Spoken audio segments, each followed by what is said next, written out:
আসসালামু আলাইকুম। আশা করছি সকলে ভালো আছেন। আজকের রেসিপি আটার বিস্কিট। এই আটার বিস্কিটটা এতটাই নরম হয় আর মুখে দিলেই মিলিয়ে যায়।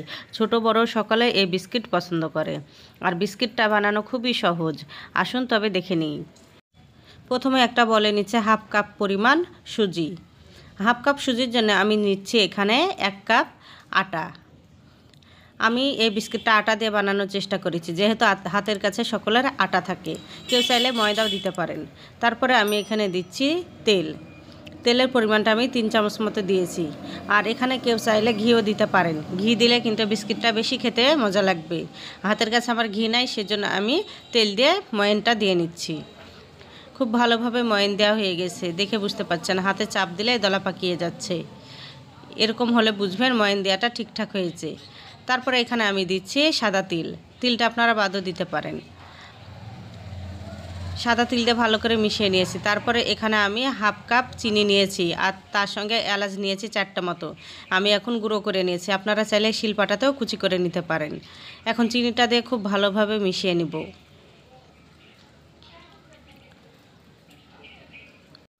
চিনি দিয়ে খুব ভালোভাবে মিশানো হয়ে গেছে। এখন অল্প অল্প পানি দিয়ে একটা শক্ত ডো তৈরি করে নিব। পানিটা বুঝে দিতে হবে, যেহেতু আমি চিনি দিয়েছি এখান থেকে পানি কাটবে।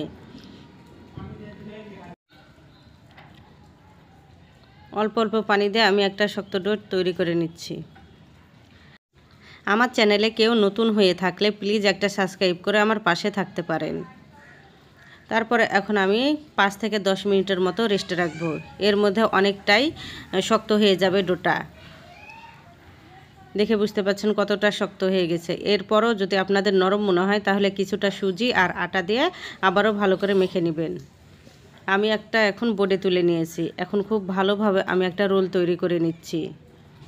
হাত দিয়ে ডলে ডলে আমি একটা রোল তৈরি করে নিচ্ছি, কোনো রকমের যেন ফাটল না থাকে। আমি বিস্কিটের সাইজটা ছোট করব, সেজন্য আমি চিকন লম্বা করে এই ডোটা করে নিয়েছি। আপনারা যদি বড় করতে চান তাহলে মোটা রাখবেন এই পর্যায়ে ডোটাকে। আমি বিস্কিটটাকে লম্বাটে করে নিব, সেজন্য আমি এভাবে করে রেখেছি। আপনারা চাইলে 3 কোণা বা 4 কোণা আকৃতিরও বিস্কিট বানাতে পারেন। এভাবে করে আমি বিস্কিটগুলোকে সব কেটে নিয়েছি। লম্বাটে সাইজ করে কেটে নিয়েছি। আর এদিকে হালকা আছে তেলটা বসিয়ে দিয়েছি। তেলটা যখন হালকা গরম হয়ে আসবে তখন আমি বিস্কিটগুলো দিয়ে ভেজে নেব। আর এই পর্যায়ে চুলার আঁচটা মিডিয়াম রেখে বিস্কিটগুলোকে ভেজে নিতে হবে। এক পাশ যখন বিস্কিটের হয়ে আসবে তখন আমি এই বিস্কিটগুলোকে উল্টিয়ে দিব। খুব সাবধানে এই কাজটা করতে হবে, যেহেতু এই সময়তে খুবই নরম থাকে বিস্কিটটা। আমি উল্টা পাল্টে খুব ভালোভাবে ভেজে নিচ্ছি। এই বিস্কিটটা খেতে আসলে খুব দারুণ হয়, মুখে দিলেই মিলিয়ে যায়। বিস্কিটগুলো ভাজা হয়ে গেছে। এ পর্যায়ে আমি বিস্কিটগুলোকে উঠিয়ে নিচ্ছি।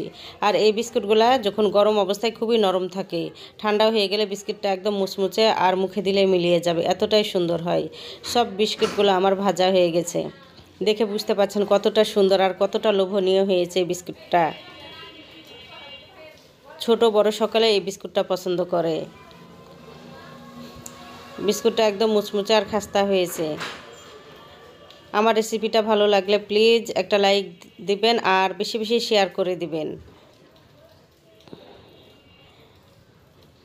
খুবই সহজে এই বিস্কুটটা বানানো যায় সামান্য কিছু উপকরণ ঘরে থাকলেই।